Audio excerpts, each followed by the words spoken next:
बिस्मिल्लाहिर्रहमानिर्रहीम, अस्सलाम वालेकुम। रात गए, बड़ी मुलाकात की खबर आई और अब हर तरफ चहमगोइयाँ हो रही हैं, हर तरफ अब इसी खबर पर, इसी मुलाकात के हवाले से बात हो रही है।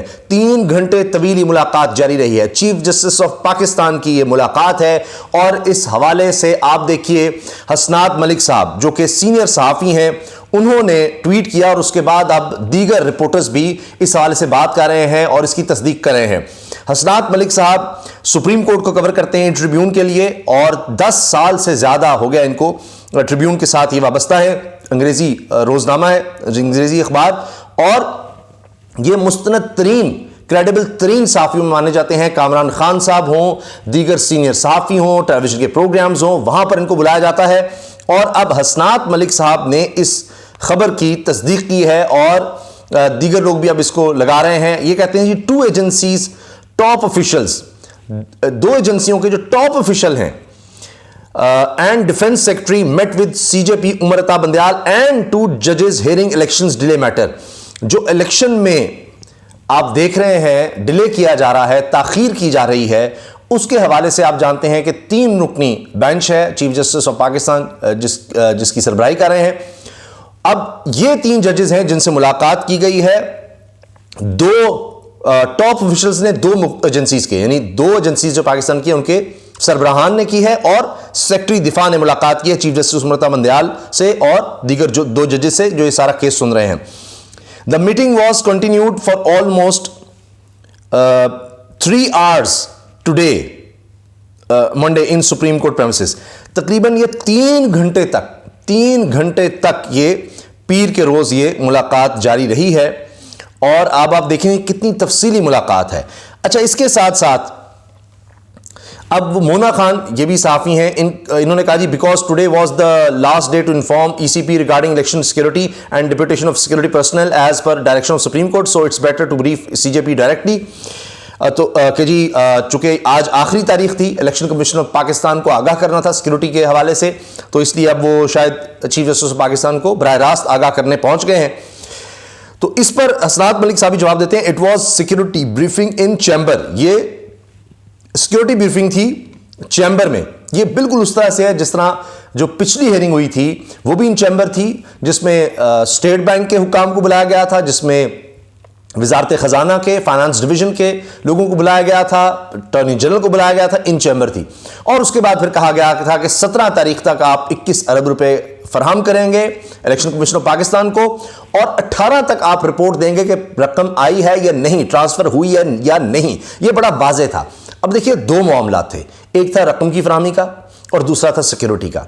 अब इस पर बड़े वाज़ेह अहकामात थे सुप्रीम कोर्ट पाकिस्तान के। पहले 21 अरब रुपए की अगर बात कर लें तो उस पर आपने देखा कि जी वही ड्रामेबाजी की गई कि जनाब हम तो फौरी काबीना का इजलास बुला रहे हैं जी, असेंबली में फिर दोबारा बिल भेज रहे हैं जिस तरह पहले भेजा था, और जनाब वो रद्द हो गया जी। असेंबली ने कह दिया है, कौमी असेंबली ने कहा जी 21 अरब रुपए हम नहीं दे सकते। पहले तो ये झूठ पकड़ा गया है, कहते जी रकम ही नहीं थी, लेकिन पिछली समात में जो इन चैम्बर थी उसमें बता दिया गया स्टेट बैंक की तरफ से, वजारत खजाना फाइनेंस डिवीजन की तरफ से कि जी बिल्कुल कोई लगभग 1400 अरब रुपया पड़ा हुआ है, 1400 अरब रुपया। तो उसमें से 21 अरब रुपए का कह दिया गया था। स्टेट बैंक की तरफ से कहा जी हमने मुख्तस कर दिए हैं, अब ये ट्रांसफर या निकालना ये अब फाइनेंस डिवीजन का काम है जी, हुकूमत करे। सब एक दूसरे पर डाल रहे हैं, अब सुबह तो पता लग जाएगा।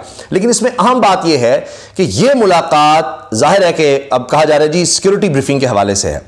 अब चूंकि हाईएस्ट लेवल की मुलाकात है और इन चैम्बर है, जाहिर है कोई ओपन हियरिंग या ओपन मुलाकात उस तरह से नहीं है। इससे पहले अगर हम देखें तो वजारत दिफा की तरफ से सेक्रेटरी दिफा जो अब भी इस इन चैम्बर मुलाकात में थे, उन्होंने भी कहा था जी मैं एक रिपोर्ट खुफिया तौर पर पेश करना चाहता हूं। तो उस वक्त सुप्रीम कोर्ट में हियरिंग के दौरान चीफ जस्टिस ने कहा था आप दे दें, हम इसको देख लेंगे। और उसके बाद फिर हुक्म आ गया था कि जी 14 मई को इलेक्शन होने हैं और फिर बता दिया गया था कि इस तरह से शेड्यूल होगा, 10 तक आपने ये काम करना है, 11 तक आपने यानी रकम देनी है। वो नहीं हुई, रिपोर्ट भी फिर आ गई, तो फिर उसके बाद 17 तारीख तक दिया गया था टाइम। तो अब मामला बड़ा वाज़ेह है। जब ये रिपोर्ट आई उससे पहले कि जी सिक्योरिटी हम दे ही नहीं सकते क्योंकि कुछ इलाके दहशतगर्दों की कब्जे में है, वहाँ उनकी हुकूमत है।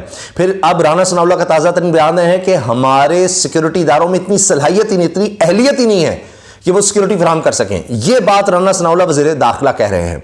अब जाहिर है कि उसके बाद मज़ीद अब ये मुलाकात अहमियत इख्तियार कर जाती है। इससे पहले अगर आप देखें, आर्मी चीफ ने जो ब्रीफिंग दी असेंबली में आकर कौमी सलामती कमेटी को, उसमें उन्होंने क्या कहा?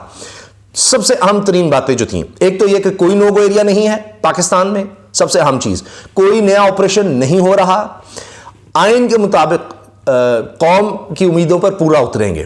तो ये इस तरह की स्टेटमेंट्स थी कि अब अगर सुप्रीम कोर्ट, जिस तरह डायरेक्शन दी गई सुप्रीम कोर्ट की तरफ से फाइनेंस डिवीजन को, सेक्रेटरी खजाना को और स्टेट बैंक को, तो उनको उस पर अमल दरामद करना लाजमी है आइन के तहत। इसी तरह से अगर सुप्रीम कोर्ट हमारे दिफाई इदारों को कोई भी डायरेक्शन देती है तो उन पर भी अमल करना लाजमी है। अब ये सिक्योरिटी ब्रीफिंग कहा जा रहा है जी, क्या हालात है, कैसे हैं, तो सुप्रीम कोर्ट तो सब कुछ पहले देख कर कह चुकी है 14 मई के इलेक्शंस का। तो अब ये फाइनल मुलाकात है मेरी नज़र में, और सुबह पता लग जाएगा। लेकिन इस पर मैं समझता हूं नौजवान सहाफ़ी अकबर बाजवा ने बड़ी खूबसूरत बात कही है। उन्होंने कहा जी, बात यह है कि देखना सिर्फ और सिर्फ ये अहम बात यह है कि इसके बाद क्या फैसला आता है। सुप्रीम कोर्ट ने सिर्फ ये देखना है कि वो आइन के मुताबिक इदारे काम करें, नहीं उनके अहकाम के मुताबिक, वो किसके साथ खड़े हैं इदारे, कॉन्स्टिट्यूशन के साथ खड़े हैं या किसी और के साथ खड़े हैं, यानी कॉन्स्टिट्यूशन के खिलाफ खड़े हैं, किसी पार्टी के साथ खड़े हैं। तो ये बड़ा वाज़ेह हो जाएगा सुबह के इदारे किस तरफ खड़े हैं। तो इतनी सी ये बात है। लेकिन इस मुलाकात की अहमियत इतनी ज़्यादा है कि अब हर तरफ इस मुलाकात की वजह से हलचल मची हुई है, क्योंकि शहबाज शरीफ का ख्याल है कि अब सिर्फ और सिर्फ उनकी हुकूमत को बचा सकता है। तो उनको नजर आ रहा है कि जनाब सिर्फ आर्मी बचा सकती है, आर्मी चीफ बचा सकते हैं। हत्ता कि आप देखें, जब वो ये ब्रीफिंग के लिए आए कौमी सलामती कमेटी में, असेंबली में बुलाया गया आर्मी चीफ को, तो अब उस पर एजाज सैयद रिपोर्ट कर रहे हैं कि वज़ीर आज़म शहबाज शरीफ किस तरह आर्मी चीफ के आगे पीछे बेकरार फिरते रहे। और वज़ीर आज़म शहबाज शरीफ का ख्याल है कि वज़ारत उज़्मा आर्मी चीफ की खुशनुदी से मिलती है। ये जनाब अंदाज़ा है एजाज सैयद ने कहा है। कौमी असम्बली के हॉल में कौमी सलामती कमेटी के इजलास के दौरान वज़ीर आज़म ने कैसे अपने ओहदे की बेतौकीरी की, एजाज सैयद से सुनिए। ये उन्होंने अब बताया। एजाज सैयद साहब सीनियर सहाफ़ी हैं, इन्वेस्टिगेटिव जर्नलिस्ट हैं, वो बता रहे हैं कि इन्होंने बेतौकीरी की। तो शहबाज शरीफ को लगता है कि उनकी हुकूमत आवाम से नहीं है, उनकी हुकूमत अवामी मैंडेट से या पार्लियामेंट नहीं, उनकी हुकूमत ना आर्मी चीफ की वजह से है, और वो आर्मी चीफ के आगे पीछे से लिए दौड़ रहे हैं। अब ये सिक्योरिटी एजेंसी चीफ जस्टिस के पास चले गए हैं, वहां ब्रीफिंग दे रही हैं। अब इनमें तो हलचल होगी कि अब होगा क्या हमारे से सुबह। अगर उन्होंने कह दिया जी हाँ जी, हम सुप्रीम कोर्ट जो भी अहकाम देगी हम उसके साथ हैं, ये इस वक्त हालात हैं, हाँ जी इलेक्शन हम करवा सकते हैं, आप जो हुक्म देंगे, जिस तरह स्टेट बैंक ने और फाइनेंस डिवीजन ने, और उसके बाद ब्यूरोक्रेसी को बड़ी शाबाश दी गई, उन्होंने वाजे कर दिया। ये तो कहते हैं ना कमी नहीं, उन्होंने भांडा फोड़ दिया कि 1400 अरब रुपया पड़ा हुआ है, और बिल्कुल आइन और कानून ये कहता है कोई कदर नहीं है, बरह रास्त हुकूमत जो है इसको रिलीज कर सकती है। तो ब्यूरोक्रेसी ने जाकर पाकिस्तान की लाज रखी, आइन की लाज रखी, और बरह रास्त चीजें बता दी। और उसके बाद ही उन्होंने कहा जी आप हमें पाबंद कर दें, आप जिस तरह कहेंगे उस तरह होगा। तो लिहाजा अगर इस ब्रीफिंग में, सिक्योरिटी ब्रीफिंग में भी ये बात आ गई है और सब अहकाम आ जाते हैं, तो फिर हुकूमत तो गई। इसलिए देखिए शहबाज शरीफ साहब इधर भाग उधर भाग, इधर जा उधर जा। अब देखिए ना, और हालात देखिए कि हुकूमत करती क्या रही है। अब कह रहे हैं वजीर कानून आजम अजीज तारड़ साहब जी न्यूज़ के प्रोग्राम आज शाहज़ेब खानज़ादा के साथ, शाहज़ेब खानज़ादा को इंटरव्यू देते हुए सवाल जवाब में सिलसिले में कहते हैं जी कि जूनियर जजेस की तैनाती के लिए चीफ जस्टिस का साथ दें। जनरल बाजवा भी ऑन बोर्ड थे। जनरल बाजवा ने कहा कि जी मुल्क के हालात इस तरह है, आप ये कर दें। तो आप जनरल बाजवा कहने पर चल रहे थे जी मैं बड़ा दुखी था, मैंने इस्तीफा भी दे दिया, लेकिन मेरी लीडरशिप यानी शहबाज शरीफ, वो फिर इसलिए कहते हैं बूट पॉलिश बूट। उन्होंने कहा जी अगर ये इल्जाम दुरुस्त है, अगर इसकी तहकीकात होनी चाहिए, फिर आपने एक्ट क्यों किया कि जनरल बाजवा पर डिसाइड कर रहे थे? ये भी एक बहुत बड़ा इल्जाम है। ये आपको बाद में क्यों याद आता है सारा कुछ?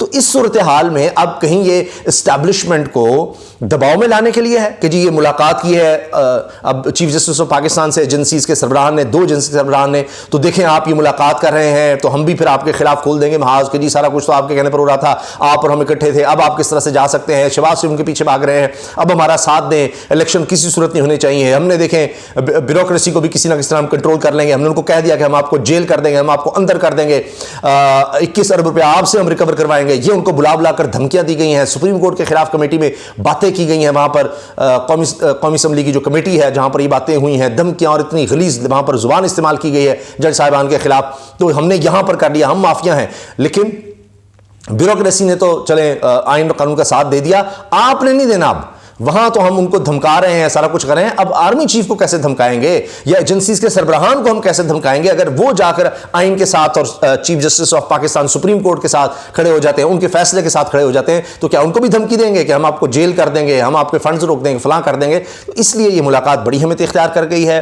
रात के इस मुलाकात की बड़ी खबर आई है, सिक्योरिटी के हवाले से कहा जा रहा है, लेकिन जाहिर है कि इतनी तवील मुलाकात 3 घंटे की इन चैम्बर ये मुलाकात है, मीटिंग है, तो अब इसमें एक एक चीज वाज़ेह हो गई होगी।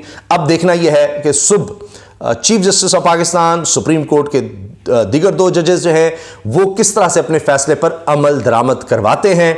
अब ये रात बहुत भारी है पीडीएम पर, और देखना यह है कि अब इस्टेब्लिशमेंट किस तरफ खड़ी है या सुप्रीम कोर्ट जो है वो अब किस तरह से अमल दरामद करवाती है। मेरी अगर आप पूछें, मैंने आपसे तमाम खबरें डिस्कस की हैं, मैंने आपको हर खबर आपको बता दी है जो है। अब आखिर में मैं अपनी राय का इजहार कर देता हूं। मेरा तज्जिया यह है कि कुछ भी हो जाए, कुछ भी हो जाए, जितने मर्जी ये लोग, ये इदारे, ये ब्यूरोक्रेसी के साथ खैर कह दिया है। अब सुप्रीम कोर्ट ने फैसला करना है कि तौहीन अदालत किस पे लगती है। उनका मेन फोकस ये है कि उन्होंने इलेक्शंस करवाने हैं और अपने फैसले पर अमल दरामद कराना है, वरना उसके बाद आइन खत्म है, उसके बाद सब इदारे खत्म हैं। सुप्रीम कोर्ट खत्म है, जो सुप्रीम कोर्ट अपने फैसले पर अमल दरामद नहीं करवा सकती वो अपनी हैसियत खो देगी। फिर हाई कोर्ट भी खत्म है, तमाम अदालतें खत्म हो जाती हैं। फिर ये मजाक है सिर्फ कि कोई भी आकर फिर कह देगा कि जनाब हुकूमत ही ने तो करना है अमल दरामद, सुप्रीम कोर्ट की क्या हैसियत है। तो मुझे ये लगता है कि सुप्रीम कोर्ट ने अब ये ब्रीफिंग लेकर उसके बाद अब फैसला जो भी करना है वो उन्होंने आइन के मुताबिक, कानून के मुताबिक करना है।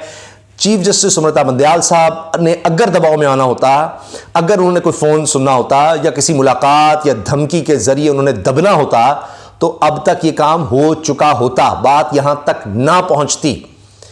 ये पीछे बहुत कुछ हो गया, जो कुछ किया जा सकता है सुप्रीम कोर्ट के अंदर से, बाहर से, मीडिया के थ्रू, बयानात देकर, उनको डरा कर, धमका कर, अंदर से कि जनाब ये कर देंगे, रेफरेंस फाइल किए जा रहे हैं चीफ जस्टिस के खिलाफ, रेफरेंस का कंप्लेंट, जो कुछ हो सकता था, जहां जहां से कहलवाया जा सकता था वो सब कुछ हो चुका है। तो अब तक अगर सुप्रीम कोर्ट के जजेस डटे हुए हैं, सुप्रीम कोर्ट डटी हुई है, 8 जजेस सुप्रीम कोर्ट के, वो भी आपने देखा कि उनका भी बेंच बनकर उनकी तरफ से भी एक वाज़ेह तौर पर फैसला आ गया कि ये जो सुप्रीम कोर्ट की पावर्स, चीफ जस्टिस की पावर्स वापस लेने की या छीनने की कोशिश हो रही है, बेंच बनाने की एक गैर कानूनी, गैर आईनी तौर पर, तो उस पर फिर 8 रुकनी बेंच का भी फैसला आ गया। वहां भी पता लग गया कि मेजॉरिटी जजेस की क्या सोच है। तो ये सारे इनके हरबे फेल हुए हैं। तो मुझे लगता है कि कल सुबह आ चुकी है, इस वक्त तकरीबन सहरी का वक्त हो रहा है, तो अब सुबह जो है दबाव के बगैर ही फैसला होगा। जितना दबाव होना था वो हो चुका। चीफ जस्टिस और दीगर दोनों जजेस जो हैं वो कल मुझे लगता है कि भरपूर तरीके से इलेक्शंस के हवाले से बड़ा वाज़ेह लाएमल देंगे, और इसी वजह से अब हुकूमत की दौड़ें लगी हुई हैं और हुकूमत बहुत ज़्यादा परेशान है। तो बस चंद ही घंटे बाकी हैं, देखते हैं कि इस नाचीज़ की ये उम्मीद कहें, ये तज्जिया कहें, इसको आप पेशगोई कहें, कहाँ तक दुरुस्त साबित होती है कि वाज़ेह तौर पर फैसला आएगा, इलेक्शन करवाने की तरफ मामला जाएगा और उसी हवाले से फैसला होगा। उसमें तौहीन अदालत हो, तौहीन अदालत के हवाले से फैसला आए, या फिर कोई रास्ते का तयन किया जाए सख्ती के साथ कि जी ये नहीं तो इस तरह पैसे दिए, तो होगा यही कि मामला इलेक्शन की तरफ ही जाएगा। दबाव वाली कहानी कोई नहीं होगी।